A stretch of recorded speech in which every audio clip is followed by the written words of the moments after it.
Hello again. I am Chris Lee of Southeastern 16 here to talk Missouri football. As always, the guy to do that with, my good friend Gabe DeArmond of PowerMizzou.com. Gabe, thanks for joining us today on what I know has been a busy week for you. It has been, but I went to bed last night. The Royals have a 1-0 lead. Baltimore never, ever wins playoff games, and all is right with the world.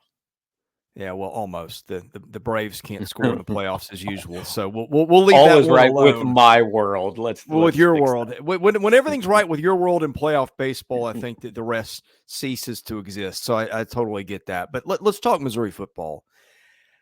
4 games in, coming off a bye week. What's maybe stood out to you, surprised you, good and bad both ways with this team? Well, the only important thing is 4-0, right? I mean, we get tied up in the minutia, but what they didn't do is what Ole Miss did last weekend, or what some other teams in the top 10 have done, what Miami could have done, which is lose the game, right? Like, obviously, Missouri could have, I might argue, should have lost to Vanderbilt. They didn't. At the end of the year, if they go do what they think they can do, nobody's going to remember that one. So that's all fine. That the offense it's a weird deal, man. I've talked to a lot of national people that, obviously don't watch this team every day, but have kept an eye on them. They're a top 10 team and they're getting some attention. And almost all of them have said the exact same thing I've said from watching this team, which is it just looks a little off. I can't say why. Like, there's no one thing you point to. Like, Brady Cook has not been terrible. He's been a half tick worse than he was last year, right? Like, he's not quite as good. So he needs to be better, but he hasn't been awful. They're moving the football.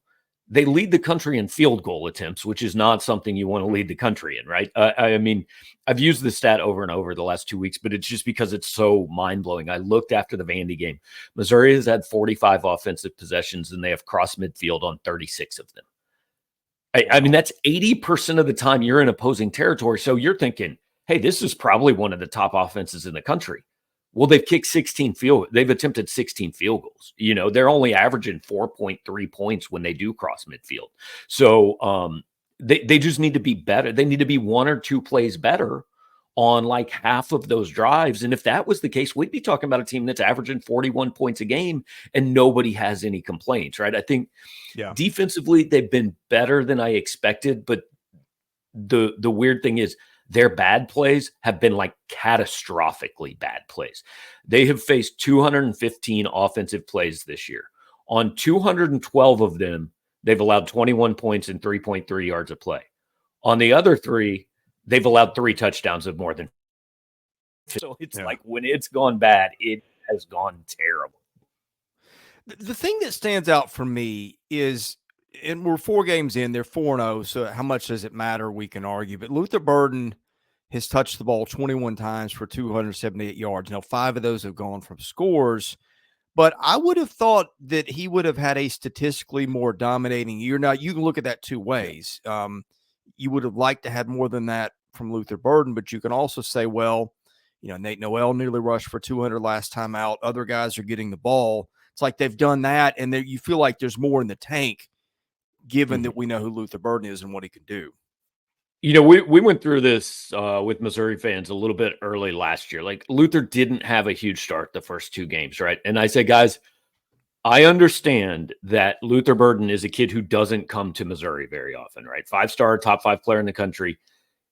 And you're finding out a little bit of why sometimes those kids don't come to schools that they don't usually go to, because it became a thing where it was Luther Burden and the Missouri offense. I said, we've got to make it the Missouri offense that includes Luther Burden. Like, if they're scoring points, if they're winning games, you've got to quit being concerned if he's touching the ball 6 times or 40 times or whatever it might be.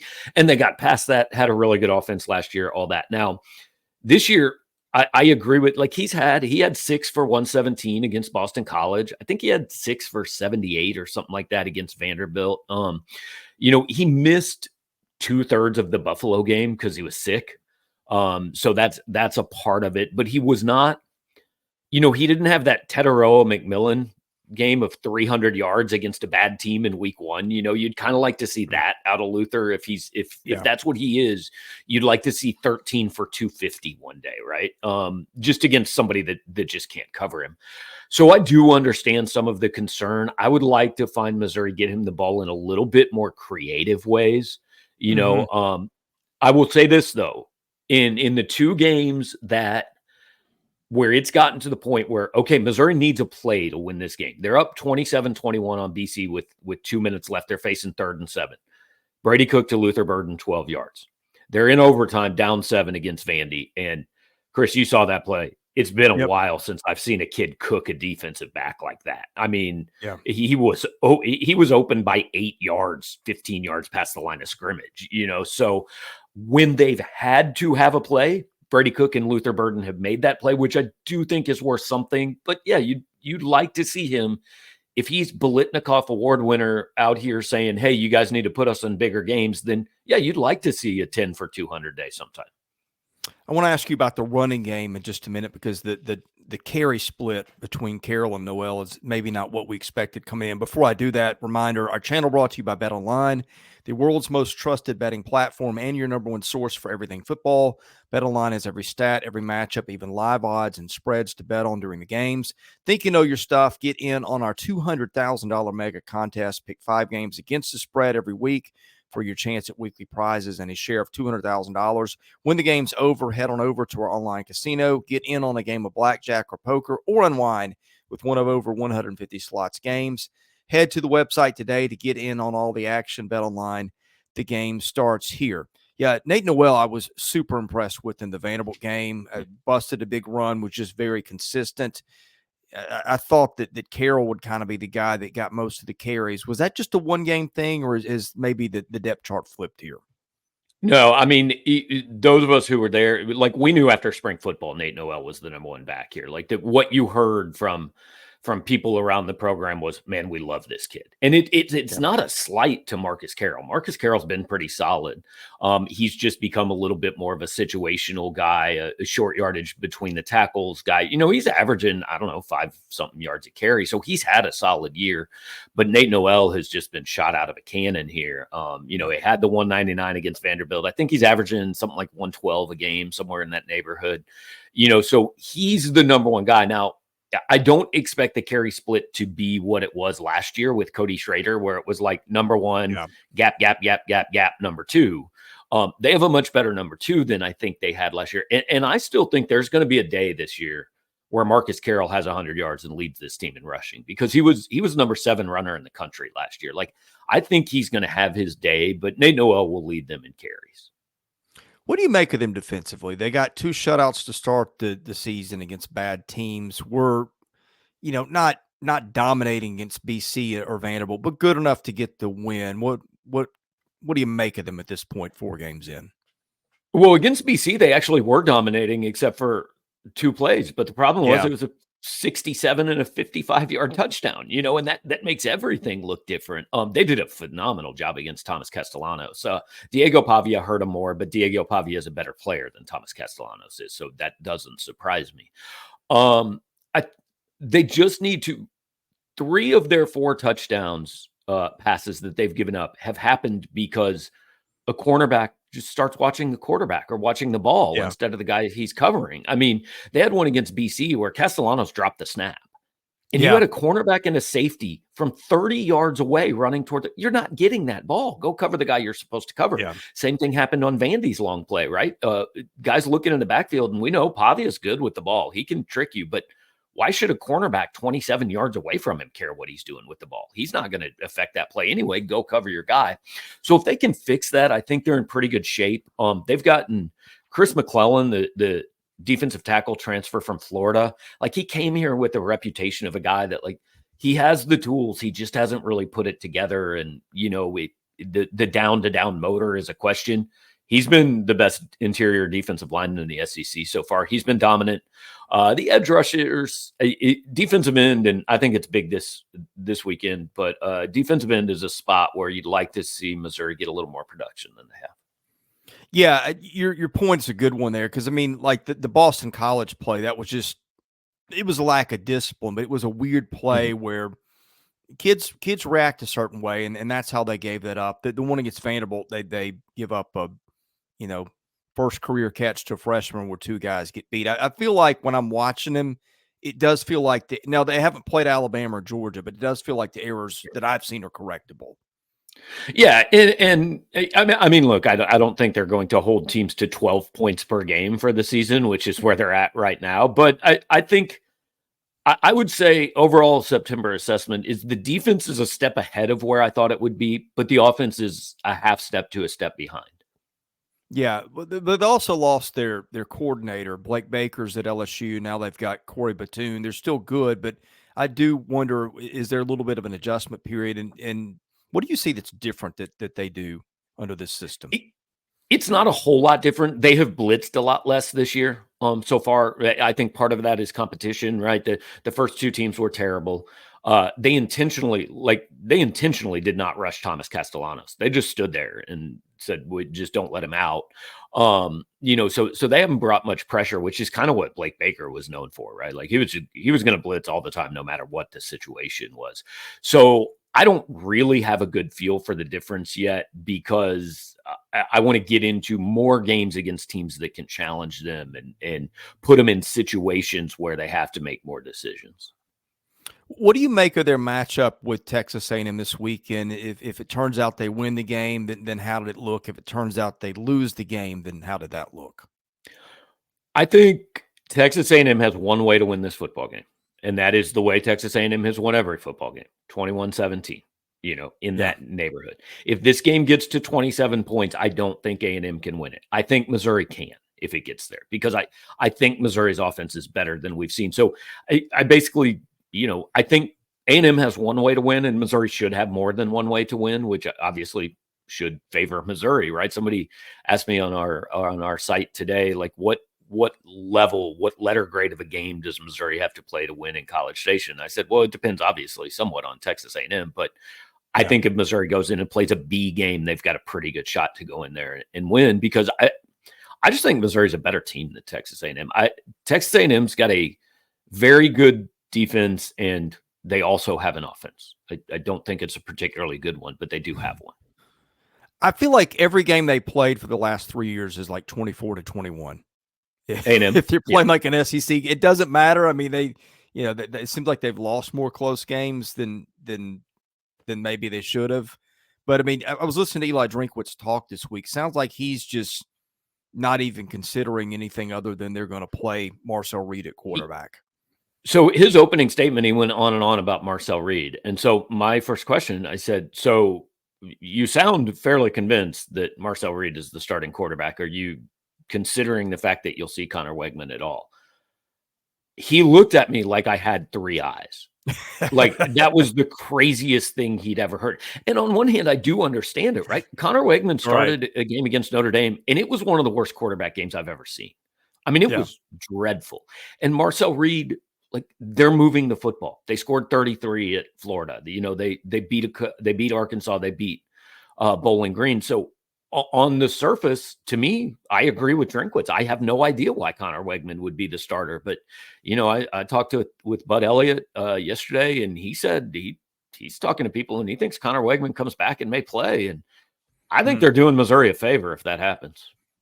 Well, look, I mean, his reasoning was solid for all the reasons that you stated. They played well. He also rolled him out for the press conference. You usually don't do that. You'd be putting a guy in a weird spot if you're planning on playing somebody else. 100%. And like it did cross our minds too. Drinkwitz is so outspoken about this. Either this is what he really believes, or he's trying to convince Texas A&M that they've spent zero time preparing for Connor Wegman while they've actually spent a decent amount of time preparing for Connor Wegman. I have no idea. Yeah. Looking ahead at the schedule, I mean, they're a 1.5 dog in this one. They're going to be a double-digit underdog at Alabama, I would think. And you got some other games on the schedule. Auburn, God only knows. I mean, it doesn't look great right now, but just when they look awful, they upset somebody. Oklahoma, I think, is going to get healthier. They can defend very well. They'll be further along, presumably if they stick with Michael Hawkins with the new quarterback. South Carolina's been known to upset some teams, and oh, by the way, that's when they usually do it. This feels like a very crucial game for Missouri's playoff hopes. I mean, we did a show last night, and I said I think this game defines Missouri's season. If you win this game, I think you're going to Tuscaloosa at the end of October at 7-0, and a loss doesn't really do much damage to you. Now, look, a 65-10 loss would do damage to you, right? But as long as you go to Alabama and don't get just whitewashed off the field, I think you're in decent shape. If you lose this game, this is we've talked so much about Ole Miss and Missouri being parallel programs and parallel teams this year, right? There's so many similarities. So Ole Miss loses to Kentucky, and when you look at the rest of their schedule, okay, let's say they lose to Georgia. What do they get to go tell the playoff committee they have? Maybe a win at LSU. That's it. That's the best thing you got. If Missouri loses this game and then loses at Alabama, the best thing they can tell anybody they did is either beat Oklahoma at home or win at South Carolina. Yeah. Is that enough? I wouldn't feel confident if I'm either of those teams that that's enough. So the reason I think this is the biggest game of the year is because if you lose it, I think you go to Alabama almost having to win, and nobody wants to go to Alabama having to win. Well, I think the one thing that people are sleeping on, look, they've got, you could argue that the SEC's got 6 of the top 10 teams in the country. You might even they're not all going to get in. Well, they're not all going to get in, but I think the part that people are sleeping on is that next tier of teams too, with Kentucky, with A&M, with Oklahoma, with South Carolina. I'll put LSU. I mean, you've got a second tier of teams. Like, let's say A&M is the number 10 team in this league. Like, you start comparing number 10 teams to, in the ACC, the Big Ten, they're nowhere near that. And guess what? Those teams can beat you on occasion. It's what the SEC has prided itself on for the last 20 years, right? Yeah. Our number 9 team is like your number 4 team, and it's the depth and obviously, yes, they've got great teams at the top, but it's, our middle and our like middle third is so much better than your middle third. And so it is going to be a very interesting conversation when we get to the end of this year. And, let's say 12-0 UNLV or 11-1 Boise is in the playoff, which we know is going to happen. And 9-3 Utah or 10-2 Kansas State is in the playoff, right? And you're going to have a whole bunch of SEC football fans that don't really know the rules that are going to wake up and go, hang on. Why is that team in the playoff and my 10-2 team or my 9-3 team is sitting here at home? And we need a system where we just take the top 12 teams and don't worry about anything else, which my argument has always been no sport is organized like that. The top 4 record or top 6 records in Major League Baseball don't. If you're going to organize it like that, get rid of all conferences. There's no reason to have a conference if you just go take the top 12 teams. Yeah, I think that was probably a peace offering to it was like it was literally the one thing the SEC or the Big Ten gave up, right? Okay, fine, we'll give you this. We're going to take everything else, and you're going to shut up and like it. Yeah, and it'd be interesting to see how those Big Ten SEC meetings go too. By the way, as an aside, but yeah, I mean, I think if I'm Greg Sankey, and let's go even further. Okay, Vanderbilt, probably the 12, 13, 14 team in the league, takes Missouri to double overtime. Auburn is as much as Auburn's become a punchline. They stop throwing interceptions. They can beat just about anybody. You're higher on Auburn than I am. But. Well, look, I mean, they were averaging 8 yards a play coming into last week. That's and I know some of that was garbage time stat padding, but still, I mean, you watch them. They got 3 really good receivers. I mean, probably the only team that we can't find something good to talk about is maybe Mississippi State even Florida's got 2 really good quarterbacks. Yeah. I mean, my point is, I think every tier that you look up in this league is going to be better than whatever you compare them to in their counterparts. Oh, yeah. And if it comes down to, hey, we got 5 teams in the playoff, but should we be getting a 6th? If I'm Greg Sankey, I'm getting that stuff out there because I do think the path that these teams face is going to be tougher than what they're competing against in other leagues. I get it. You're not wrong. And Sankey will do it because he's good at that. Right. But also, again, y'all chose to come play here. You Right. wanted the money to be in this league, and you knew the cost of that. And look, I'm not saying like I can make an argument 9-3 Georgia would deserve a playoff spot. You know, Yeah. I can make a pretty easy argument with that, considering everybody they play. I think we're going to get a college football philosophical statement at the end of this year. If you look at the top 25 last year, Chris, it is comical at the end of the year. Yeah. The unbeaten team is obviously one. Then it's all the one-loss teams, however many there were, and they order those. Then it's all the two-loss teams, and then it's all the three-loss teams. As far as I mean, so let's say Kansas State runs the table and is 11-1. Are they better than a 9-3 Georgia? Absolutely not. No. Absolutely. Would they get a playoff spot over a 9-3 Georgia? I bet they would.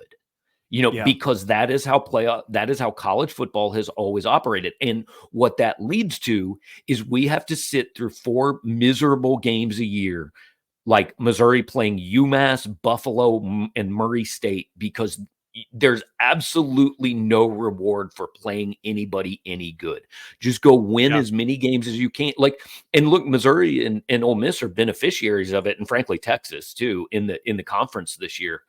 Like, those schedules aren't great. Like, we just talked about Missouri and Ole Miss, but they go 11-1. Nobody's going to care. Okay, and I'll illustrate your point. I've got a series of power rankings I keep because they're good at, like, if I would just want to match up Kansas State and Oregon or Kansas State and Ole Miss, what would the line be? And right now you've got Alabama, Ohio State, Texas, Georgia, Tennessee, Ole Miss are your top 6. That's 5 SEC teams. But you go down further. Kansas State is what, 17? Sandwiched between 16 Oklahoma, 17 Texas A&M. There's not, 2 points difference between any of those teams. If it's not Kansas State, let's say it's Utah. Utah's 26, 1 spot behind South Carolina, and these 2 spots behind Kentucky. That's the league that you're playing in. Right. And I think we agree, like, Kansas State might be 7th in this league or 8th, right? And they might win the Big 12. But also, like, I like that they get a spot in the playoff. I don't want to see a system where they just go, well, no, the only way you get in the playoff is being one of these 2 leagues. That's not fun to me. That's not the point of this. And so, I listen to Dan Wetzel and Pat Forty and Ross on their podcast all the time. And Wetzel has just said over and over, like, all of the problems in college sports exist because everybody's out for themselves. Like, nobody's out for what's actually good for the sport, right? So if Greg Sankey and whoever the Big Ten commissioner is now, I forget, it's changed 3 times, but if they get together and they split off and go do their own thing, there will be fans of those leagues that want to watch that, right? But I'll look at that and go, that sucks for college football. Like, we've just taken 80% of the country and said, you don't play the same sport as us anymore, and we don't want to do this. And that's less fun to me personally. Other people are welcome to disagree. Yeah, I mean, look, I could go way back further than that. The rivalries we've lost, just so much stuff that I think was a part of the fabric of college football that I think has suffered because of it. I'm with you. Like, on one hand, I find the product fascinating because it's more like NFL. Like, the big thing to me is, okay, this is about the time of year. Maybe we're 2 weeks early, but usually most of the last decade, it's been like, okay, are you taking Alabama to win the field, to win the championship, or are you taking the field? And it's one of the two, and you're not really sure who might be in the field that wins it, but that's the conversation. And more often than not, you'll take Alabama. And then it became Georgia or the field. Now we're in a spot where, like, it could be Alabama that wins it, or Ohio State, or Texas, or Georgia, or Ole Miss, or, if Missouri gets better, they're in the, I mean, that's what I find interesting. There's more competitive parity than there's ever been. But between the portal and all the other stuff we won't get into, and the loss of rivalries and the geography, we're in this weird spot where I think the game competitively is better, but you hate the way it's been made. Yeah. And I do love that. I mean, look, the product on the field is this 12-team playoff whether Missouri's in it or not, is going to be absolutely fascinating, because the argument, well, first of all, you've got probably 40 teams right now who think they can make that thing, right? Maybe more, maybe 50 or 60 think they still have a shot. And so that's way better. Like this time in the past, we've looked at like 9 teams and gone, well, nobody outside these 9 has any chance. So that's better. And the argument against it from people has always been, well, it's been twofold. It's been, number one, it's going to make the regular season worse. Nobody that watched Bama, Georgia thinks the regular season is any worse. And then the second argument has been, well, yeah, but one of the top 2 or 3 teams is still going to win it. And that very well may happen.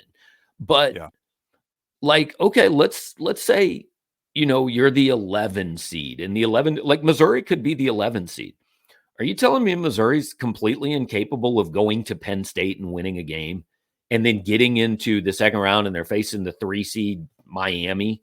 They can't win. Like they might not win the whole thing, but they can upset the apple cart, right? Like the 5 seed could beat the 1 seed. And then all of a sudden, like winning 3 games is harder than winning 1 game. So it's no guarantee that the 1 seed's going to just go take this thing. Yeah. And I'll go a step further. You could see SMU, Indiana, BYU, any of those teams could get in the playoff. And that's a spot where we didn't think we'd be a couple of years ago. Like we saw Boise win a bowl game. Do I think UNLV or whoever the G5 team is probably going to the number 5 seed and winning a game? No. Probably not, but I want to see them get their shot. Yeah, it's like the NCAA tournament. Like just getting in is a skin you can put on your wall and take home forever. And that part of it I like too. But well, hey, I've got to run to the next thing. Thank you so much for joining us. Tell folks how they can find your content.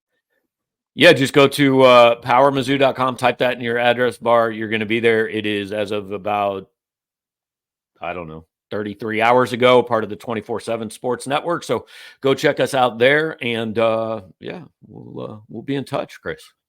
You bet. We're Southeastern 16, where we cover baseball, football, basketball year round. We reach millions of people. If you'd like to advertise, caroline.smith at Southeastern 14 is where you send your emails. Hit that subscribe button, hit that like button. Those things help us out, and enable your notifications so you know when we've got content. For Gabe DeArmond of PowerMizzou.com, I'm Chris Lee of Southeastern 16. Thanks for watching. We'll see you soon.